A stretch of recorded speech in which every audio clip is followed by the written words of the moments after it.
Selamat datang kami ucapkan kepada Kepala Kepolisian Daerah Sulawesi Selatan. Alhamdulillah sehat saja.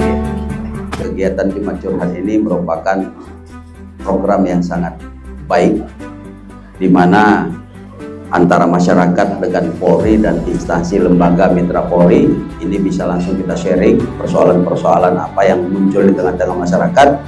Ini sangat efektif. Kita bisa mendengar langsung bisa memberikan solusi.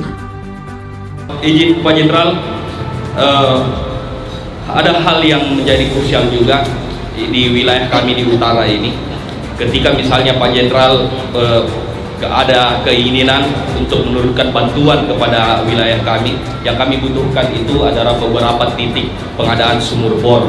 Karena di wilayah kami ini Pak Jenderal, ya kalau musim kemarau ya luar biasa kami kesulitannya air bersih. Terkait masalah titik-titik yang memerlukan sumber air bersih. Nah, saya minta Pak Kapolres koordinasi dengan Kapolres Maros. Itu alat sedang bekerja di Maros. Kalau memang dibutuhkan, tinggal lihat dulu cek lokasinya, kelurahan mana yang memerlukan, misalnya RT berapa, RW berapa. Mungkin satu-satu kita garap, tidak bisa langsung.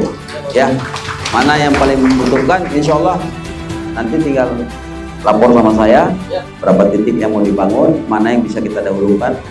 Insya Allah saya bantu. Pak, tapi sekedar bantuan untuk kita, mudah-mudahan bermanfaat.